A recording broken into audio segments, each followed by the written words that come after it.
জগন্নাথ বিশ্ববিদ্যালয়ের শিক্ষার্থী ও ছাত্রদল নেতা জোবায়েদ হত্যাকাণ্ডের রহস্যের জট খুলেছে পুলিশ।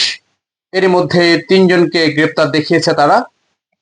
প্রধান সন্দেহভাজন যে আসামি মাহির, তাকে তার মা থানায় পুলিশের কাছে হস্তান্তর করেছে জানিয়েছেন পুলিশ। দর্শক, আপনারা জানেন, জগন্নাথ বিশ্ববিদ্যালয়ের শিক্ষার্থী জোবায়েদ হত্যাকাণ্ডের পরই গোটা এলাকায় আতঙ্ক ছড়িয়ে পড়ে এবং যে হত্যাকাণ্ডটি ঘটানো হয়েছে এটি পেশাদার খুনিরা ঘটিয়েছে এমনটাই ধারণা করা হয়েছিল। কিন্তু পুলিশের ধারণা, প্রেম ঘটিত কারণেই এই হত্যাকাণ্ডটি হতে পারে।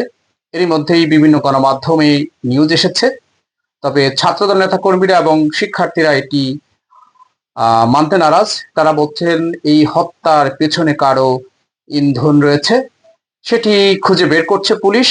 কাল অর্থাৎ আজ সংবাদ সম্মেলন সকাল 11টা 45 মিনিটে আনুষ্ঠানিকভাবে মেট্রোপলিটন পুলিশের পক্ষ থেকে সেটি সংবাদ সম্মেলন করা হবে। সেখানে হত্যার রহস্যের জট একেবারে খোলাসা করবেন তারা।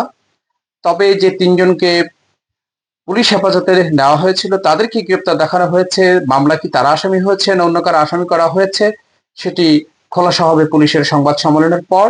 তবে প্রধান সন্দেহভাজন আসামি যে ঘটনার পর মাহিরা তার বন্ধু যে দৌড়ে পালিয়ে গিয়েছিল, সিসি ক্যামেরায় যেটি ধরা পড়েছে, মাহিরের মা তাকে থানায় হস্তান্তর করেছেন, পুলিশের কাছে সোপর্দ করেছে। পুলিশ তাকে জিজ্ঞাসাবাদ করেছে সেই হত্যাকাণ্ডটি কিভাবে ঘটিয়েছে, কিভাবে ঘটানো হয়েছে, ছুরি কোত্থেকে এনেছেন, কিভাবে স্টেপটা করেছেন, কোথায় জবাইটা করেছেন, কিভাবে জবাইটা করেছেন, সাহসটা কোথায় পেলেন, কি হয়েছিল ঘটনা, সবকিছুর জট খুলে যাবে আজ সংবাদ সম্মেলনের পরপরই।